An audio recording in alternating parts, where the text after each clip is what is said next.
à tous, bienvenue dans Bismart, l'émission. Aujourd'hui, on parle attractivité des talents et marque employeur. Rien de très original. Eh bien si, puisqu'on va découvrir la stratégie d'une entreprise qui s'appelle Equance. Elle est dans les services multitechniques. Gros défi pour elle puisqu'elle doit recruter 15 000 talents chaque année. On en parlera dans un instant. On découvrira aussi une entrepreneure qui s'appelle Faria Shah. Elle est cofondatrice de Golden Bees Startup dans la tech et les RH. Elle nous parlera de son parcours. On fera un point sur le leadership avec l'un des experts mondiaux, je pense, de cette thématique. Et puis on terminera avec notre rendez-vous mensuel avec Arnaud Marion autour des transformations des entreprises. Et Dieu sait qu'il y a beaucoup de choses à dire en ce moment. C'est Bismart l'émission, c'est parti.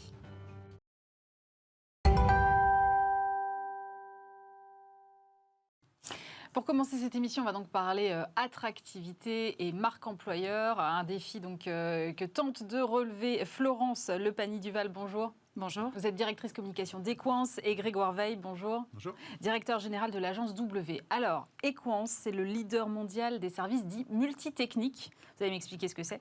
74 000 employés à travers le monde dans 17 pays. Et vous recrutez chaque année 15 000 personnes, Florence, c'est ça? Oui. Alors, moi, la première réaction, quand j'ai vu ces chiffres, c'est d'abord quel défi, parce que recruter 15 000 personnes par an, surtout en ce moment, bonjour. Et puis en plus, les services multitechniques, c'est hyper abstrait. Alors déjà, pour commencer, est-ce que vous pouvez m'expliquer ce que c'est?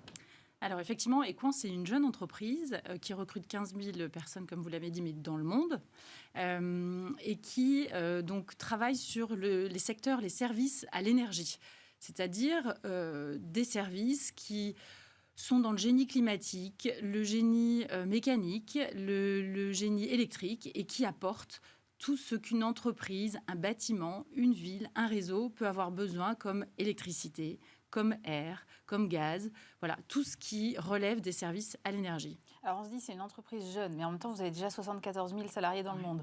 Donc, parce qu'en fait, c'est on a une histoire. Une histoire. Il y a quand même, vous existez quand même si pas en tant qu'Equance depuis très longtemps. On a des marques très très fortes, effectivement, qui existent depuis 200 ans, comme Axima, Ineo en France, par exemple, qui sont les spécialistes de l'électricité ou du froid.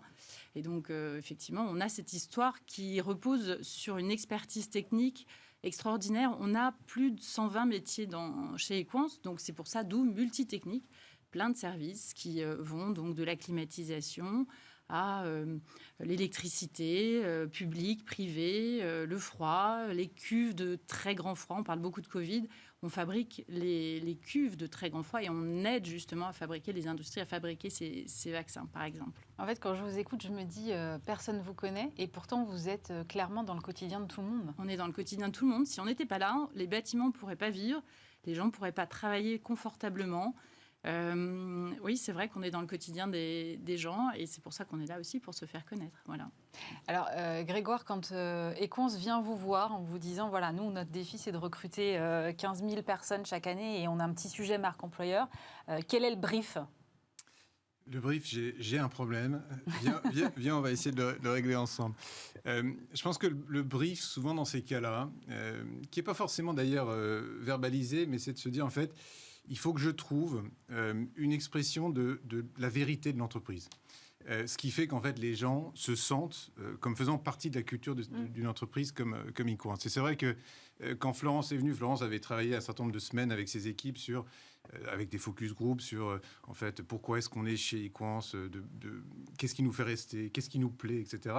Et on doit faire de cette documentation un espèce de mot d'ordre qui va tenir en 3-4 mots et qui doit exprimer un peu cette vérité centrale. Et donc, dans le cadre d'Equance, donc c'était ces 3 mots, hein, c'est fier d'agir vraiment. C'était la substantifique moelle de ce travail qu'on a fait. Dans une entreprise où, en fait, il y a un esprit de compagnonnage, il y a un esprit de l'amour du travail bien fait, du geste bien fait, de faire ça en équipe. En fait, il y a une réalité assez simple qui est de dire, dans une époque où on cherche du sens, on est des gens qui faisons en sorte que les transitions énergétiques, industrielles, digitales se passent. Et il y a quasiment un moment magique, en réalité, quand on sort ces 3 mots et qu'on sent autour de la table des gens qui disent « Ah ouais, en fait, c'est ça », on sait voilà, qu'on a fait le boulot. Et je dirais que l'élément principal de ces stratégies de marque employeur, c'est un petit peu ça. C'est d'arriver à trouver cette expression ADNique qui résonne dans une entreprise et qui aligne plein de gens ensemble. J'aime bien ce que raconte Grégoire, c'est sur la méthode, de la façon dont vous avez conçu ça et dont vous êtes allé voir W. Comment vous avez travaillé avec vos équipes pour faire remonter justement ce qui fait la fierté d'appartenance à votre groupe? Il faut écouter les gens qui font, les gens qui sont réellement en fait les collaborateurs d'Equance, nous parler de leur travail, et on a pu constater effectivement, Grégoire le dit, avec quelle fierté ils aiment le bel ouvrage, le travail bien fait, la technicité de leur métier. Et ça, c'était merveilleux. Donc, c'est ce qu'on a essayé de rendre à l'international, puisque en anglais, ça va faire « proud to make it real ». Et c'est vrai qu'on a testé ça. On a travaillé des formulations avec eux. Et quand, à un moment donné, on sent que voilà, cette fierté, elle est réelle et on leur rend, et ben c'est formidable. Je trouve que la campagne qu'on va voir d'ailleurs est très concrète. Vous avez réussi, c'est vrai, quand on dit... Les services multitechniques, ça paraît très abstrait. Et je trouve que, Grégoire, vous avez réussi une campagne qui est très concrète. C'était le seul parti pris possible sur une campagne comme celle-là? C'est une bonne question. En fait, je pense que ce sujet-là, qui est en fait le sujet de l'incarnation, comment est-ce qu'on fait en sorte que ça se voit et que ça devienne réaliste, je pense que le phénomène, en tant que communicant auquel on est, nous tous, confrontés au jour le jour, c'est que les gens auxquels on parle, comme nous tous d'ailleurs, on consomme en termes de contenu à peu près 200 mètres au pouce chaque jour. Donc on a un sujet sur les réseaux sociaux. Attendez, quoi ? 200 mètres par jour. 200 mètres par jour, c'est ce que je scrolle au pouce sur mon smartphone tous les jours. Mais j'ai jamais entendu ce chiffre, mais c'est dingue. Ouais, non, mais vous le trouverez en ligne, ça existe. Alors, il y a des gens, je pense que nous, c'est un peu plus, parce qu'on est surexposé. Oui, c'est ça. Il y a certaines générations, ça allait un peu moins, mais en moyenne en France, en 2021, c'était 200 mètres carrés. Donc, je descends 200 mètres au pouce tous les jours, quoi. Donc, il y a cette espèce de gabegie d'informations. Le sujet, c'est comment est-ce que j'émerge ?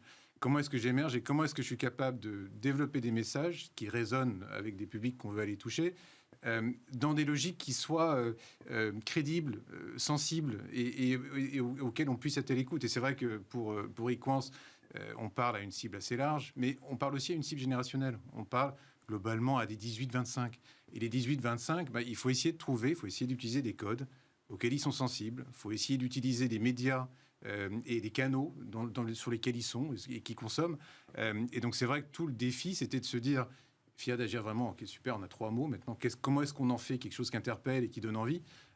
Et donc, c'est vrai que là, on s'est assez largement inspiré des codes de réseaux sociaux, notamment des codes sur TikTok liés à des tutos, etc., où je montre comment je suis fier de faire des choses, je me mets en scène en train de faire des choses sur TikTok et je partage ça avec mes amis, ma communauté, etc.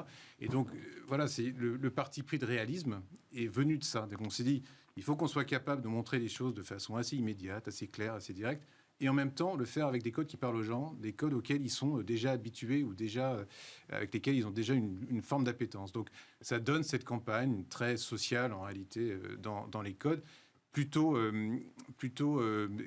parfois un petit peu non communicante. C'est-à-dire qu'en fait, on est en train de montrer des choses assez évidentes, montrer des choses qui paraissent assez simples, mais voilà, on s'inscrit aussi dans une forme de vérité que les gens cherchent aujourd'hui. Les gens sont un peu fatigués d'une forme de novlangue corporate, quoi. Donc, c'est comment est-ce que je dis les choses simplement et que je montre les choses simplement.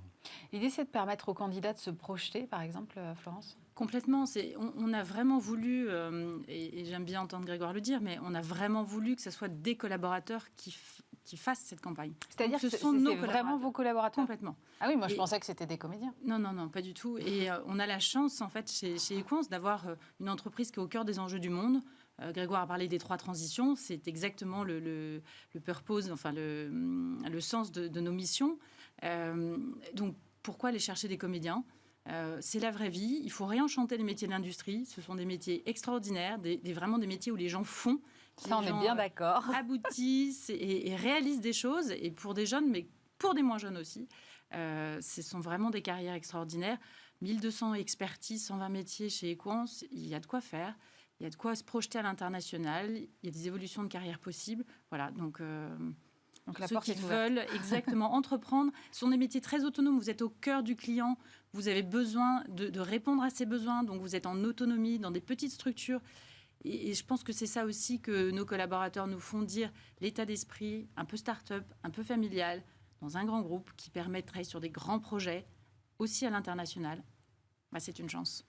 Qu'est-ce qui vous freine dans vos recrutements le plus aujourd'hui? C'est le fait d'être une marque peu connue, très B2B, ou c'est la technicité, ou c'est juste le marché parce qu'actuellement il est tendu partout dans tous les domaines? Je pense que c'est un peu de tout à la fois. Effectivement, ce sont des métiers qui ne sont pas très connus dans une entreprise qui ne l'est pas beaucoup.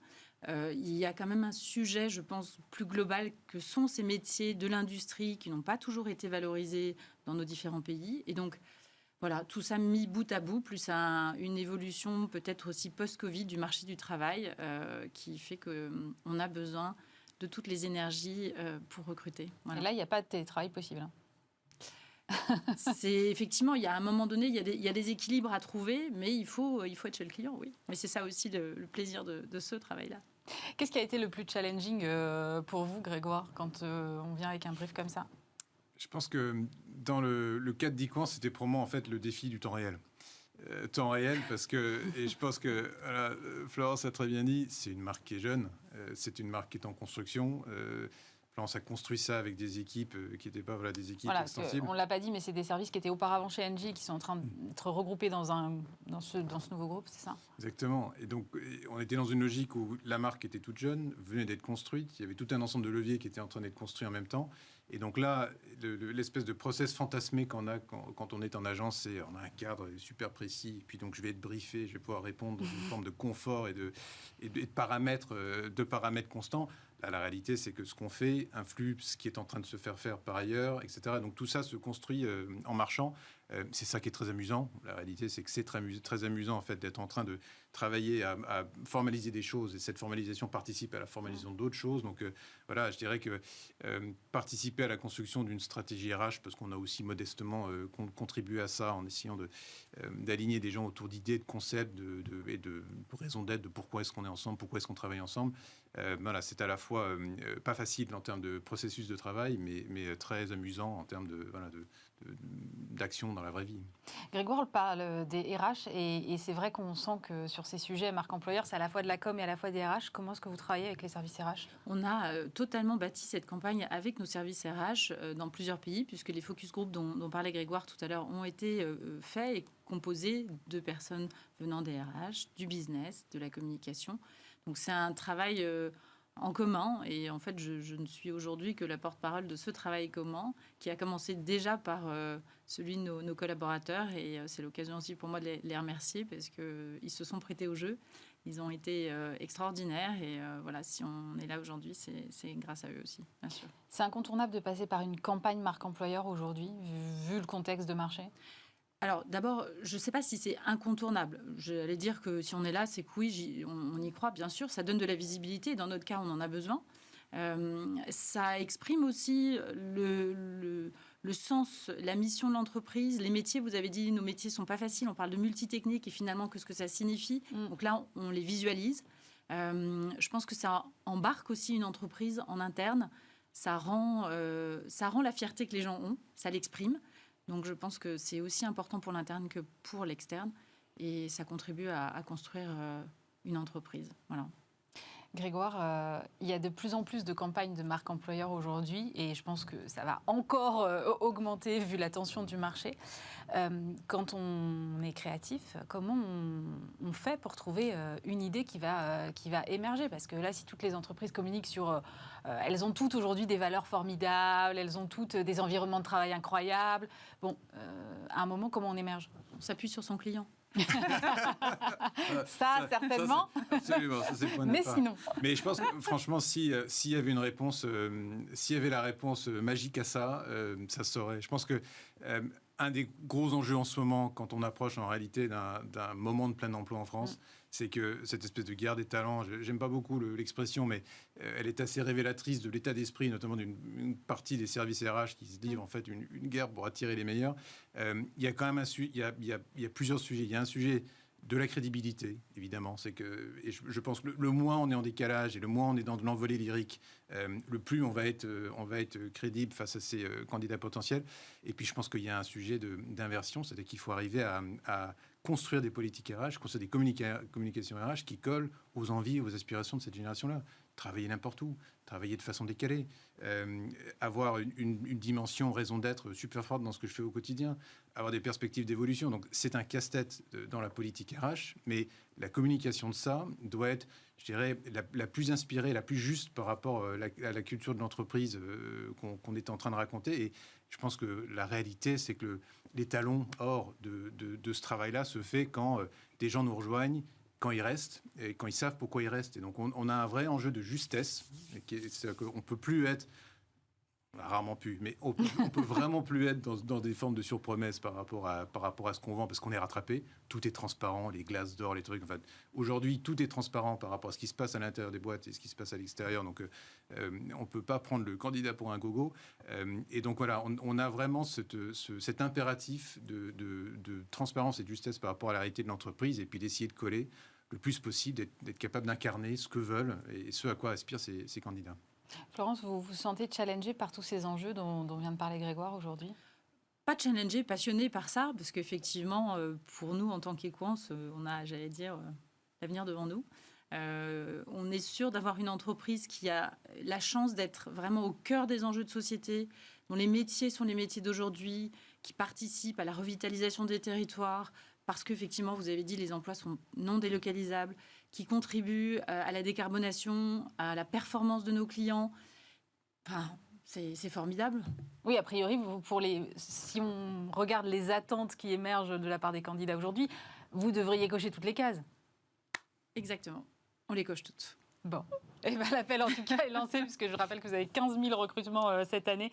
Merci à tous les deux. Florence Lepagny-Duval, directrice communication d'Equance, et Grégoire Veil, directeur général de W.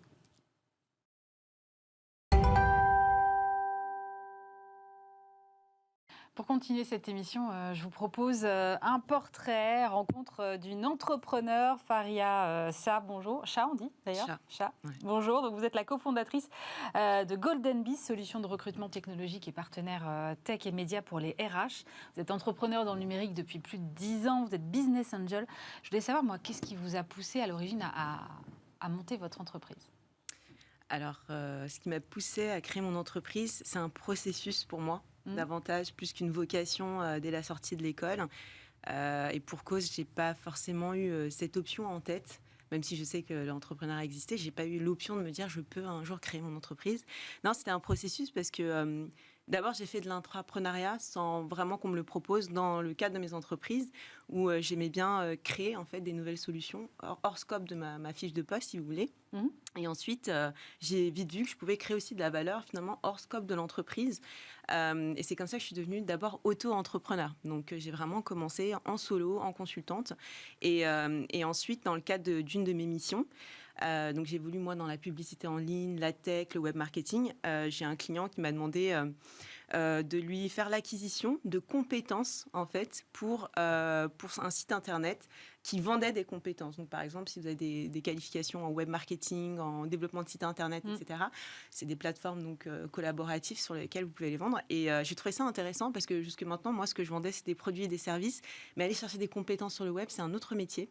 Et c'est comme ça que je me suis dit qu'en fait, il y avait un levier à exploiter qui était celui du recrutement. Et donc, j'ai appliqué tout ce que je connaissais dans la publicité online pour le monde du recrutement. C'est comme ça qu'est née Golden Bees en 2015. Alors justement, vous êtes, vous le disiez, au cœur de ces problématiques RH depuis longtemps maintenant. Ouais. Quelles sont les tendances que vous voyez émerger ? Parce que là, on a quand même l'impression que tout est en pleine révolution. Moi, j'aimerais bien avoir votre œil là-dessus. Déjà, il y a un des sujets majeurs dans le recrutement qu'on entend beaucoup, c'est la pénurie. Mais je pense que c'est pas vraiment une réalité. C'est ce que moi je constate. C'est plutôt une perception du talent qui doit évoluer, qui a besoin d'évoluer. Et nous, notre solution a été intéressante. Elle est intéressante parce que justement, on sort des scopes traditionnels de recrutement qui demandent d'aller sur des sites internet avec des audiences fermées, d'envoyer des CV, etc. Alors que le web est un média de conquête énorme, avec des audiences énormes, avec des profils différents, et qu'on peut aller les chercher différemment.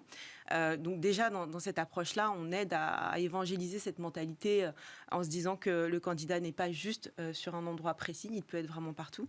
Mais aux entreprises aussi de s'adapter à ces audiences-là qu'on va aller chercher. Et dans ce cas-là, il ne faut pas leur demander de suivre des codes traditionnels. Il va falloir être force de propulsion, développer de la marque employeur, les attirer et peut-être même faire abstraction du CV parfois aussi. Donc la grosse tendance que je vois vraiment, c'est comment sortir des codes de lecture traditionnels pour aller chercher d'autres types de potentiels et répondre justement à ces enjeux de manque de talent dans certains métiers. Ce que vous voulez dire, en fait, c'est que finalement, les entreprises se ferment des portes en restant scotchées au CV et aux plateformes où on a l'habitude d'aller chercher, en fait. Mais clairement, il y a des sauts de candidats, de talents qui sont inexploités et ignorés même, je dirais, par les entreprises. Comment est-ce qu'on peut changer ça? Parce que comment est-ce qu'on fait évoluer la mentalité des entreprises alors? Il y a plusieurs façons de faire. Après, il y a des solutions très intéressantes qui existent sur le marché de la HR Tech qui aident justement à faire du recrutement davantage sur la personnalité qu'uniquement sur des CV. Et ça, c'est intéressant parce qu'aujourd'hui, on veut prendre des personnes qui apprennent un métier, des métiers d'ailleurs qui évoluent très rapidement. Donc déjà, ces solutions sont pour moi une réponse. Et ensuite, vous avez différentes organisations aussi qui œuvrent pour ces sujets-là. Donc là, je vais parler du scope de la diversité, par exemple. Mais si vous voyez l'association Diversity Days... Oui, qu'on connaît bien puisqu'on est partenaire. Voilà, tout à fait, que je suis aussi de très près. Leur rôle, c'est ça, c'est de faire émerger ces talents qui sont ignorés avec de l'accompagnement, avec plus de visibilité. Et c'est déjà, je trouve, une très bonne action. Dans l'entrepreneuriat, par exemple, on a le même sujet. Parce que là, on parle des talents du numérique, mais dans l'entrepreneuriat, vous avez aussi très peu de diversité sur les profils de personnes, en tout cas, qui réussissent. Parce que dans la création, je pense qu'il y a beaucoup d'initiatives de l'ensemble des personnes, mais dans l'émergence, il y en a beaucoup moins. Vous avez des initiatives comme Startup Banlieue aussi, qui vont mettre la lumière sur des entrepreneurs talentueux, mais qui ont besoin d'accompagnement. Donc, il va y avoir du mentoring, des masterclass, il va y avoir aussi des aides au financement, etc. Et voilà, donc ce genre d'initiative est très intéressante et je pense qu'il faut commencer à regarder par là et voir qu'il y a des exemples qui réussissent. Il faut plus de discours de preuve aussi, je pense. J'ai l'impression aussi que les attentes aujourd'hui des collaborateurs changent. Vous-même, chez Golden Bees, vous avez initié les congés illimités. Et puis, vous avez aussi engagé la possibilité de pivoter de métier au sein de l'entreprise. Totalement. Aujourd'hui, c'est pour répondre vraiment à un besoin? Alors, je dirais oui et non.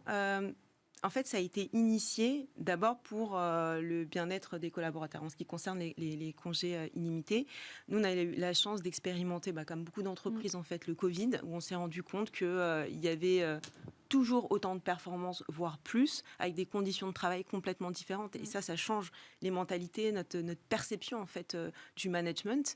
Et donc, c'est quelque chose que j'ai initié parce que même moi, je me suis rendu compte que c'était pas tant le temps de travail, en tout cas dans nos métiers dans le numérique, qui importe. C'est pas le temps de travail, c'est vraiment la performance. Et c'est un ADN qu'on avait dès le départ chez Golden Bees. Et donc, j'ai fait confiance à cet ADN-là, ce qui nous a permis de le mettre en place. Et sincèrement, après un an, les résultats reste très intéressant pour nous. On n'a jamais été aussi performants. Je ne sais pas si on peut faire un lien de cause à effet immédiat, mais je pense qu'on ne peut pas totalement l'ignorer. Et en tout cas, ça a libéré les esprits parce qu'aujourd'hui, quand on a envie, je ne sais pas, de partir un long week-end, c'est vrai qu'on se dit, je vais quand même garder mon quota de congés pour les vacances scolaires, pour les fêtes de fin d'année. Là, il y a cette liberté d'esprit qui est plus intéressante et il y a un management en fait autonome des collaborateurs qui font qu'ils vont gérer leur temps de travail tout seuls. Et en ce qui concerne l'évolution d'un métier à un autre, alors c'est quelque chose qu'on adore faire, mais justement parce qu'on a vraiment recruté sur la personnalité des gens. Et donc, on a des personnes qui ont capacité d'évoluer d'un métier à l'autre. Donc, dès lors qu'on détecte une appétence, une compétence ou un besoin d'évoluer dans une compétence, on le fait avec plaisir. Parce qu'on sait aussi qu'on est sur des générations de personnes qui, au bout de 2-3 ans, quand même, recherchent à évoluer différemment et pas juste de manière linéaire dans les entreprises. Ça, maintenant, on a une évolution un peu plus horizontale. Exactement. On a envie d'explorer beaucoup plus de choses et je pense que c'est très intéressant et puis ça crée beaucoup de valeur dans l'entreprise. Et pour garder ces personnes plus longtemps, parce qu'à un moment donné, elles ont créé de la valeur, elles ont été formées à l'entreprise, elles ont adhéré à la culture de l'entreprise, c'est tout bénéf pour l'entreprise de leur proposer d'évoluer dans un autre métier, mais de les accompagner, bien évidemment. Mais c'est ça, il ne faut pas les laisser tout seuls. Ah non, quand même pas. Changement de métier, il faut pouvoir Là, les c'est pas magique, accompagner. malheureusement. Vous, quand justement vous avez lancé votre boîte, vous avez été accompagné, parce qu'on parle souvent de l'accompagnement des collaborateurs et un peu moins de celui des chefs d'entreprise. Alors, sincèrement, pas comme on peut accompagner des entreprises aujourd'hui, parce qu'aujourd'hui, il y a beaucoup de dispositifs, des accélérateurs. Voilà, j'en parlais tout à l'heure, comme Startup Banlieue, mais aussi dans l'écosystème normal, classique. Non, on n'a pas vraiment bénéficié. Pour le coup, l'entrepreneuriat, c'est vraiment en autodidacte qu'on l'a appris pour mes associés et moi. En revanche, je me suis beaucoup inspirée de mes pairs. Donc, échanger en fait avec les autres entrepreneurs, ça a été super important parce que justement, ils sont passés par les mêmes étapes, ils ont les mêmes problématiques, ils ont les mêmes enjeux. Et il y a aussi une forme d'entraide qui s'est créée et c'est comme ça qu'on a pu, je pense, voilà, s'initier à l'entrepreneuriat. Mais on n'a pas forcément bénéficié d'aide. Il y a peu de femmes dans la tech et encore peut-être moins de femmes business angel. Comment est-ce qu'on peut encourager les vocations, selon vous ?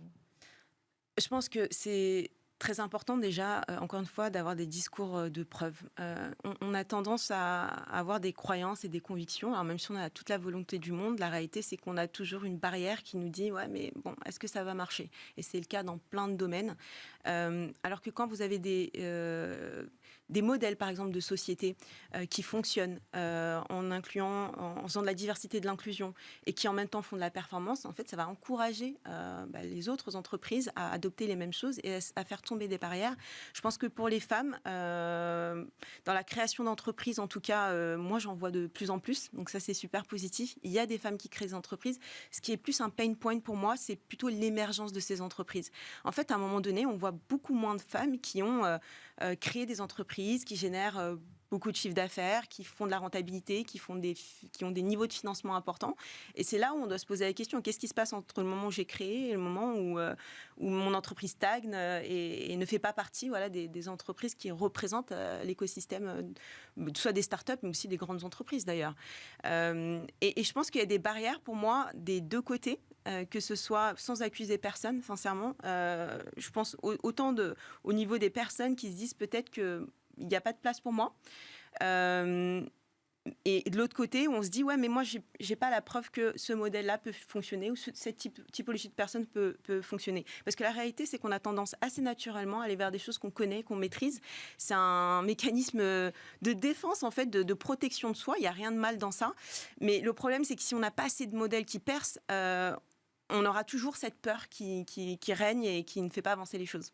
Merci beaucoup, Faria Chia, cofondatrice de Golden Biz. Merci d'avoir été avec nous. Avec plaisir.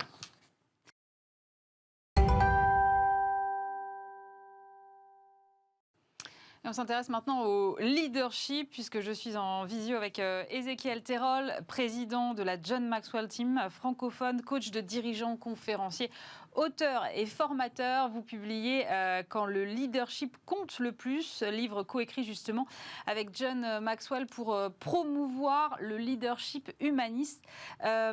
L'idée, c'est de développer cette méthode en fait de leadership. Est-ce que ça veut dire, selon vous, que n'importe qui, s'il a la bonne méthode, peut devenir un leader? Complètement. C'est vraiment ça en fait que nous défendons. C'est l'idée que toute personne en fait qui a envie justement de prendre un rôle et action et d'échanger les choses, il a la capacité de le faire effectivement s'il a la bonne méthode. Complètement. Qu'est-ce qui caractérise un grand leader? Eh bien, je pense qu'un grand leader, il est surtout caractérisé par le fait de se mettre au service des autres. Donc, c'est ce qu'on appelle un leadership serviteur. Le leader, en fait, il essaie d'ajouter de la valeur aux personnes qui sont autour de lui. Et ça, c'est probablement la caractéristique la plus déroutante, je dirais, de la philosophie de leadership que nous proposons, qui est très loin d'être, en fait, même si John Maxwell est un auteur américain, très loin d'être un leadership, ce qu'on appelle ici en France, à l'américaine. Se mettre au service des autres, oui, mais toujours dans le but de développer l'entreprise. Ça reste quand même le but final.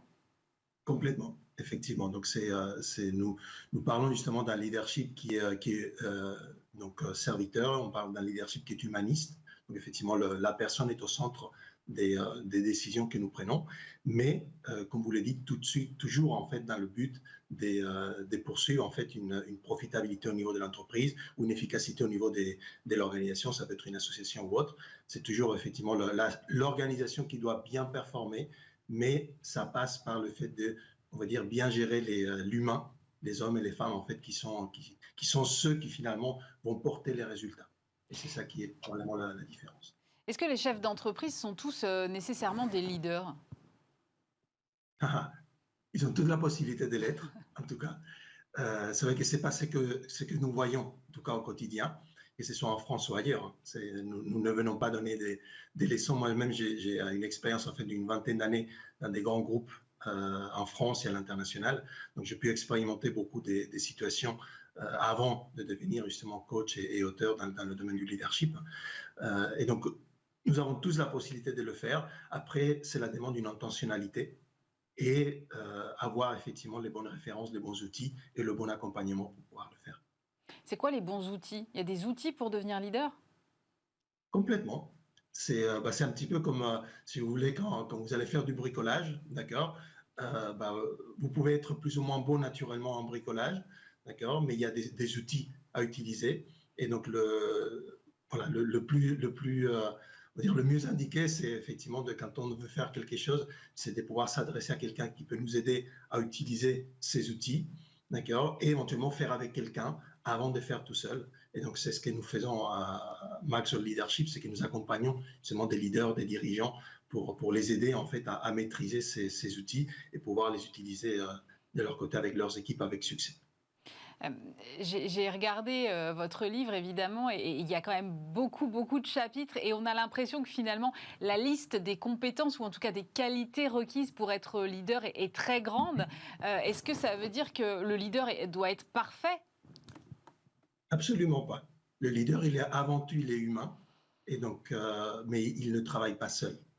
Et c'est ça qui est important, c'est qu'un leader, comme tout être humain, nous allons avoir des domaines où nous avons des très belles qualités et que si nous travaillons, nous pouvons développer encore plus.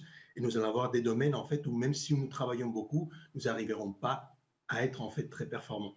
Et à ce moment-là, l'important, c'est de trouver des personnes autour de soi, une équipe justement qui va entourer ces leaders. C'est ce qu'on appelle le cercle rapproché et qui va permettre en fait de venir combler ces domaines où le leader il est moins performant, mais qui sont nécessaires pour pouvoir bien faire avancer l'organisation ensemble vers le succès. Et l'idée, c'est quand même, si je vous entends, c'est de garder une vision qui soit pragmatique et réaliste. Il ne s'agit pas de partir dans quelque chose d'utopique, c'est ça? Non, c'est complètement pragmatique et réaliste. Et c'est ce que nous proposons. Et c'est d'ailleurs le 14 juillet, en fait, à Paris, nous proposons en fait une conférence où nous amenons donc John Maxwell dans l'après-midi qui va nous parler de ces grands principes de leadership, mais toute la matinée. Elle est composée en fait des témoignages des dirigeants et des entrepreneurs qui pratiquent aujourd'hui déjà ce type de leadership dans leurs entreprises, dans leurs organisations, avec succès, et qui ont donc justement des pratiques en fait très, des pistes à nous donner très pratiques et très pragmatiques pour pouvoir mettre tout cela en pratique. On est à un moment où les crises et les mutations semblent en tout cas s'accélérer. Est-ce que, selon vous, ça veut dire que c'est un moment qui est plus propice au leadership? Ça veut dire qu'on va en avoir de plus en plus besoin? Exactement. C'est justement dans ces périodes de crise où les leaders, en fait, ils sont appelés à prendre justement la main, à montrer l'exemple. Et donc, c'est le but en fait de ces livres, quand le leadership compte le plus, c'est basé en fait sur les enseignements que nous avons pu donner et recevoir pendant ces 2 années des Covid et qui continuent en fait aujourd'hui des pratiques, justement des bonnes pratiques sur le fait de gérer l'incertitude, d'être capable en fait de prendre des bonnes décisions, comment accompagner ces équipes avec du mentorat, avec la gestion du mental des équipes, le focus. Et donc, ça permet justement d'être un exemple aussi du courage, par exemple. Donc, c'est vrai que ces situations de crise, en fait, elles appellent à ces leaders, en fait, à s'élever. Et on sait aujourd'hui que ce n'est pas les gouvernements, ce n'est pas les partis politiques, c'est vraiment, en fait, les entrepreneurs et les personnes, en fait, qui s'élèvent et qui disent, voilà, je veux faire une différence, je veux créer un impact au niveau de la société, qui vont avoir, justement, qui vont pouvoir faire cette différence et être ces leaders qui vont inspirer et qui vont permettre aux autres de suivre, d'avancer et de faire vraiment la différence et de sortir ensemble de ces situations de crise. Merci beaucoup Ézéchiel Terol. Je rappelle votre livre « Quand le leadership compte le plus ». Merci d'avoir été avec nous. Merci, à très bientôt.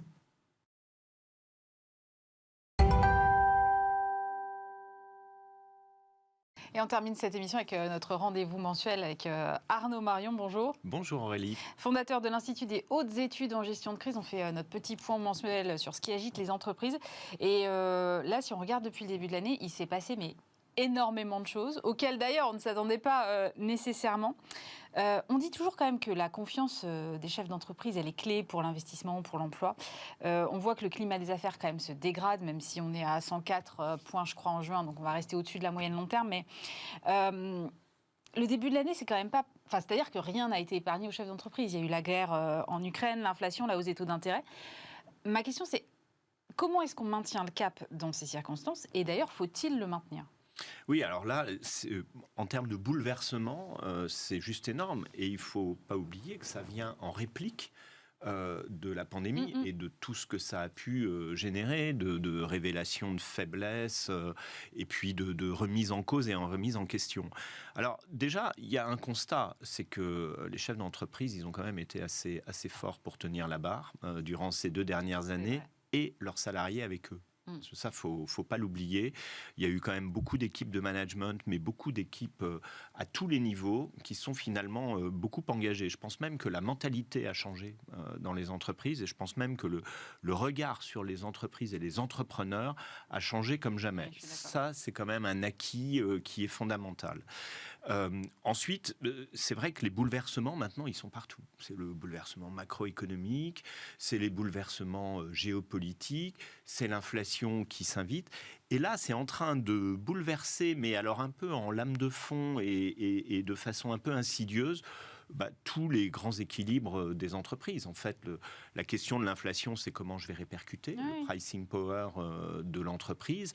Les taux d'intérêt, c'est que c'est fini l'argent pas cher et qu'il va falloir payer de l'intérêt sur ses dettes, comme le budget de l'État. Mais on va voir que ça va quand même contraindre un petit peu les comptes de résultats.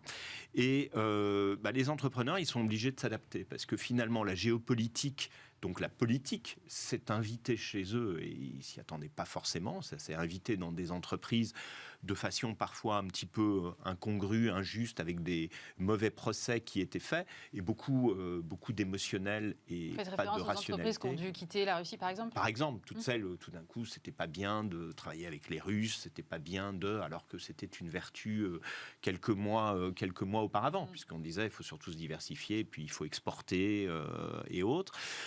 Donc c'est la géopolitique a entraîné des sujets de réputation, des sujets de positionnement des entreprises par rapport à des sujets.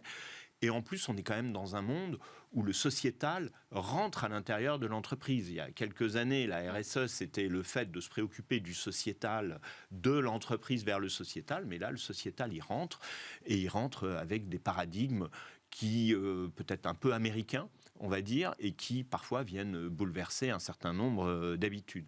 Donc je crois que ça fait beaucoup.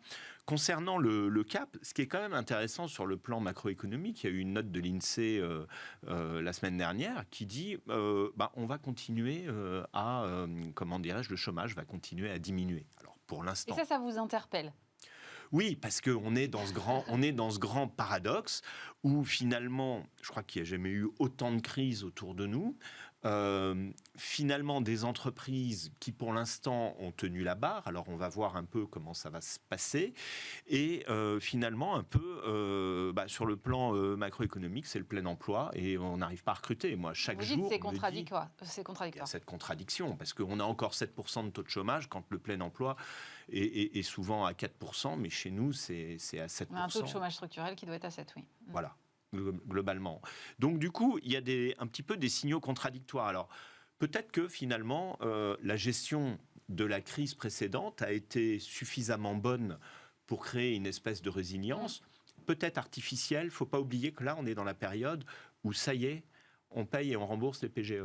Et justement, alors c'était la question que j'allais vous poser. C'est-à-dire, vous parlez de la crise précédente, les entreprises ont été assez protégées par mécanismes de chômage partiel, PGE. Mais parce qu'on avait le quoi qu'il en coûte. Et aujourd'hui, Bruno Le Maire nous a dit on sort du quoi qu'il en coûte. Il a répété cette semaine que que la limite sur la dette publique avait été franchie. Donc, on voit mal le gouvernement faire machine arrière et revenir au quoi qu'il en coûte. Avec des taux qui remontent, ce serait extrêmement compliqué. Est-ce que ça veut dire qu'aujourd'hui, avec les crises qu'on est en train encore de subir, qui sont différentes des précédentes, les entreprises sont plus fragilisées ou en tout cas moins protégées que ce qu'elles n'étaient hier? Automatiquement, c'est-à-dire qu'il ne va plus y avoir ce welfare state qui tout d'un coup va être l'assureur en dernier recours. Ça, on le voit. On sait aussi qu'il y a des discussions à Bercy sur des entreprises, je ne la citerai pas bien évidemment, mais il y a des entreprises dont la facture d'énergie, le surcoût est de 40 à 50 millions d'euros. 40 à 50 millions. Oui, Oui. Voilà. Et donc, ça pose des problèmes et ça peut pas se négocier quand ces mêmes entreprises essayaient de faire des gains de productivité de quelques millions par an. Quelques millions, 2, 3, 4 millions. Et donc, il y a une remise en cause.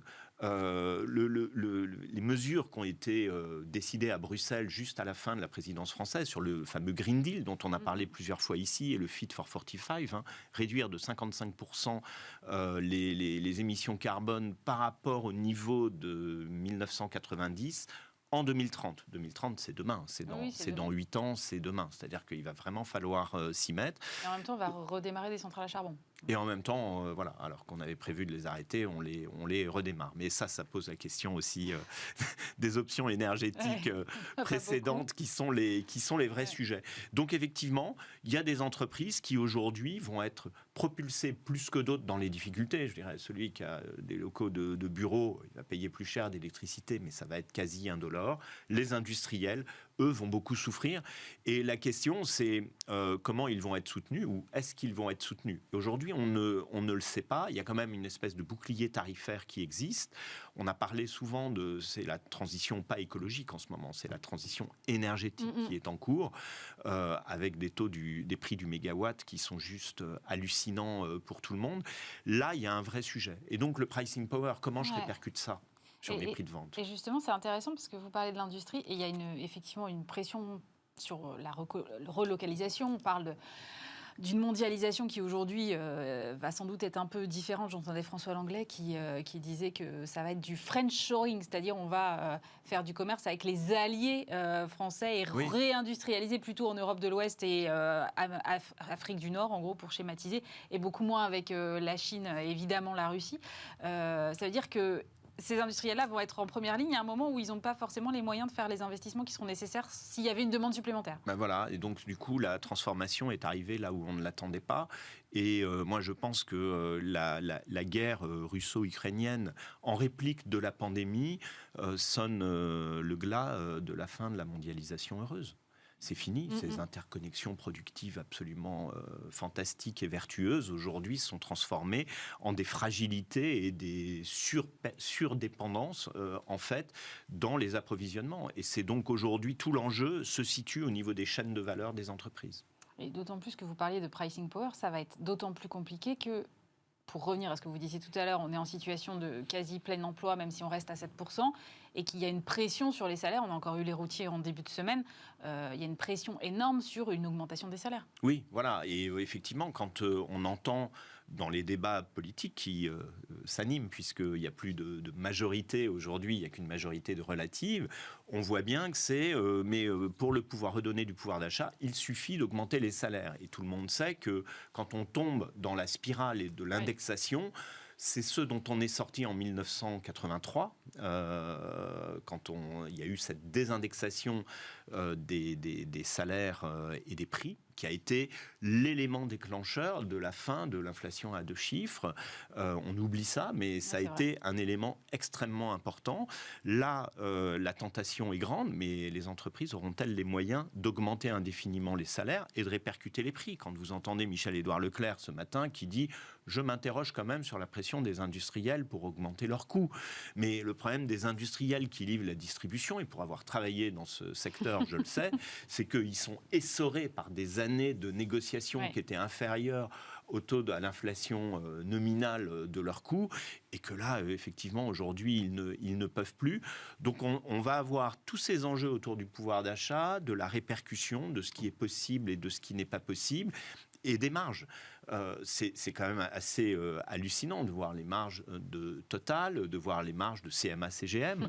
CMA-CGM, c'est 7 milliards de résultats au premier trimestre de cette année. Bon, ils ont dit qu'ils allaient faire un geste, ils vont baisser de 10 à 20% le coût pour les Français de métropole et des Outre-mer. Mais... Et est-ce que vous avez vu ce petit clin d'œil quand même que pour la première fois depuis bien longtemps, en 2021, on a une balance des paiements excédentaire, grâce notamment, bien sûr, la vente de services pour 35 milliards, mais également l'impact de 16 milliards sur le transport maritime, pudiquement appelé, en fait, ce sont les résultats de CMA-CGM.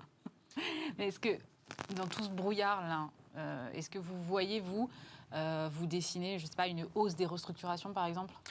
Alors, on sent que ça commence à s'agiter. C'est-à-dire que la destruction créatrice qu'on n'a pas eue, elle va peut-être arriver là. Oui, alors ça, les plus faibles vont y aller. D'ailleurs, on a vu Geoxia cette semaine qui est tombée en liquidation judiciaire et qui n'a pas pu, comment dirais-je, entre guillemets, être sauvé.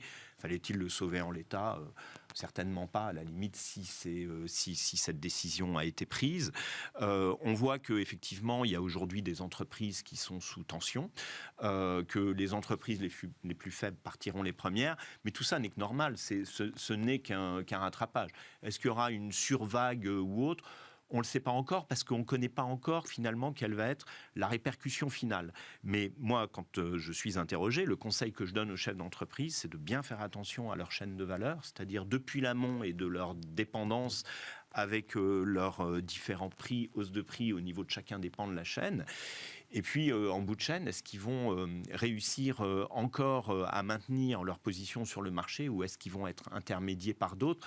Le vrai impact, il est là. Et effectivement, quand vous êtes un industriel dont l'énergie est la première des matières premières, ce qui existe dans beaucoup d'activités, tout ça, effectivement, devient problématique. Mais c'est le moment de la vraie remise en cause, en fait, sur ces sujets et enfin d'agir. Mais le problème aussi, en parallèle, c'est qu'on a un flou politique qui ne vous aura pas échappé. Je lisais Geoffroy Roux de Bézieux qui, cette semaine, disait la situation évidemment nouvelle pour la France est forcément un peu inquiétante. Si l'absence de majorité absolue veut dire statu quo, notre pays a toujours besoin de se réformer. Dans quelle mesure ça risque pas de saper le moral des entreprises ? Pour revenir à ce que je disais au début sur l'importance de la confiance. Oui, alors bon, là, je dirais qu'on est encore dans une vague émotionnelle. Pour à peu près tout le monde, parce que finalement personne n'a gagné la majorité. Il y a juste un groupe qui a quand même une majorité relative quand même suffisamment conséquente. Et ce que les chefs d'entreprise ils attendent finalement, ça va être le pragmatisme pour le pays. Et donc, quelles alliances de circonstances ? Après tout, est-ce que les chefs d'entreprise souhaitent une majorité absolue pour tout ? Pas forcément, ils raisonnent par rapport à leurs affaires. Non, en revanche, ils peuvent espérer une réforme des retraites. Bien sûr. Et bien là, est-ce que ces majorités de circonstances et raisonnables vont se trouver ? Et c'est là où on voit qu'on n'a absolument pas cet esprit européen, allemand, italien, anglo-saxon, où tout le monde est ravi d'avoir des coalitions, mais on n'aime pas, parce qu'on n'aime pas partager le pouvoir. C'est d'ailleurs le problème. Vous savez, beaucoup de PME ne grandissent pas parce qu'elles ne veulent pas s'allier avec un confrère ou un concurrent de peur de perdre du pouvoir. Il y a un peu cet esprit français. Donc les chefs d'entreprise, ils vont juger par rapport à ça et par rapport au pragmatisme. Si rien ne se passe, effectivement, ça va saper le moral, oui. En revanche, ça peut aussi inquiéter à l'étranger. C'est déjà le cas, ce que nous disait EY la semaine dernière. Quand même, ça pose question du côté des investisseurs. C'est-à-dire que si on arrête de réformer, est-ce qu'on va continuer à investir en France ? Ils ont posé le stylo, les investisseurs étrangers, pour l'instant. Ils attendent de voir un petit peu comment ça se passe, notamment par rapport au cri d'orfraie un peu des extrêmes de part et d'autre. Donc, ils ont posé le stylo. Ça avait déjà été fait en 2012, en fait. Alors, ça dure généralement quelques mois, wait and see, le temps de voir un petit peu comment ça se passe. Mais c'est vrai que on voit bien, moi je pense que dans le private equity, on voit qu'il va y avoir un ralentissement des process. Tout le monde va vouloir y réfléchir à deux fois avant d'investir. Maintenant, moi, sur un certain nombre de deals de private equity dont je suis au courant, il y a des banquiers qui vont voir les chefs d'entreprise et qui disent, nous, on croit en vous, on vous prête l'argent. C'est-à-dire, vont supplanter, évite aux entrepreneurs, notamment dans des PME ou des startups, de trop se diluer en disant, non, mais nous, on a confiance, on vous prête l'argent. Donc, on entend parler de tout. Maintenant, pour répondre à la question de tout à l'heure, c'est vrai qu'il y a des cabinets de conseils spécialisés sur tout ce qui est transformation, restructuration.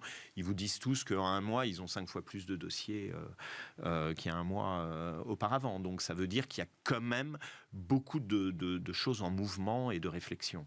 Bon, ça nous laissera pas mal de sujets pour la rentrée, je pense. Autre sujet que je voulais aborder, parce que je sais que vous connaissez bien cette région, du côté de Lille, c'est ce qui s'est passé à Euratech, puisqu'on a eu une levée de fonds de 24 millions d'euros. Euratech, c'est le plus gros incubateur de start-up en Europe. L'AFM Famille Mullier et Entreprise et Cité entrent au capital tous les deux.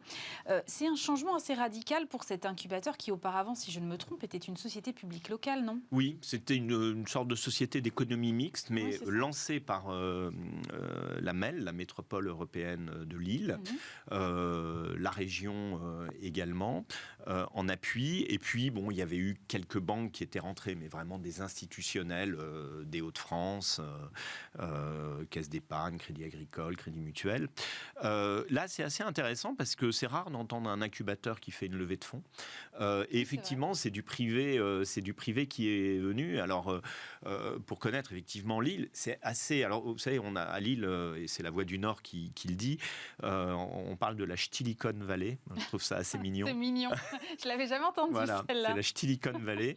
Et Euratech c'est assez emblématique. Ce qui est intéressant, c'est que, bon, alors, c'est 150 000 mètres carrés sur 4 sites, et déjà, la genèse et l'ADN d'Euratech, c'est déjà une transformation sociale en tant que telle. C'est la transformation d'un site, du site de Leblanc-Lafont du côté de Lille, et puis également de Blanchemaille, qui est l'ancien site de la Redoute.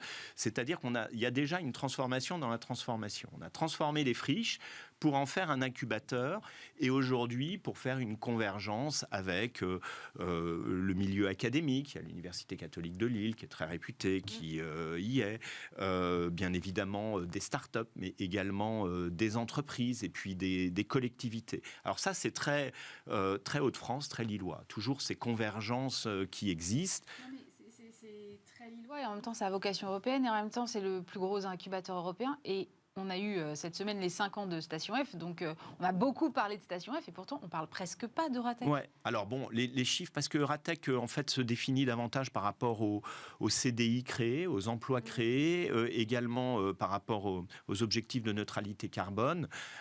C'est finalement depuis 2009 500 millions d'euros de levée pour 1000 entreprises, c'est plus de 200 entreprises par an. Alors bon, Station F, bien évidemment, soutenu, comme on le sait, par Xavier Niel et tout un tas d'investisseurs. Ils ont levé 1,8 milliard et ils ont accompagné 5000 entreprises. Mais là, c'est un campus qui est effectivement énorme, et surtout vous êtes à 1 heure de Londres, vous êtes à une demi-heure de Bruxelles, vous êtes à 1 heure de Paris et à 1 heure d'Amsterdam. Donc effectivement, la question c'est de savoir si, comment dirais-je, vous savez, pour Lille, Paris c'est la banlieue de Lille, donc en fait on est au nord de l'Europe, et c'est effectivement quelque chose d'intéressant. Ce qui est intéressant, c'est que des partenaires privés comme la famille Mullier rentrent avec Entreprise et Cité. Alors, Entreprise et Cité, on connaît leur vocation, qui est celle d'être un grand campus en terre entreprise. C'est le plus grand en France, l'inventeur du 1% logement, l'inventeur de la médecine du travail. C'était ce capitalisme social, catholique du nord de la France, et qui a essaimé partout. Et puis, la famille Mullier, qui est toujours très discrète, mais qui a créé The Field il y a quelques années, 6 ou 7 ans, avec Thibaut Bayard, qui est le patron de Chronodrive, qui essaye de justement rassembler toutes les convergences de tous les différents métiers de la famille. Et la famille, vous savez qu'elle déteste se définir comme étant un groupe, mais ni même comme un regroupement familial, mais davantage comme un écosystème d'entreprise. Et donc, l'arrivée de partenaires privés, à un moment, notamment avec l'assise sur toute la région de entreprises et cités et bien évidemment toutes les connexions de toutes les entreprises de la famille Mullier, c'est s'inscrire dans le co. Ils aiment beaucoup faire... alors, c'est le co entre les grandes entreprises et les petites entreprises, entre les start-up et l'environnement industriel, entre les collectivités et le monde de l'entreprise. Et c'est ça qui est assez intéressant, en fait, dans cette initiative, qui va permettre d'investir dans la technologie et d'essaimer en Europe.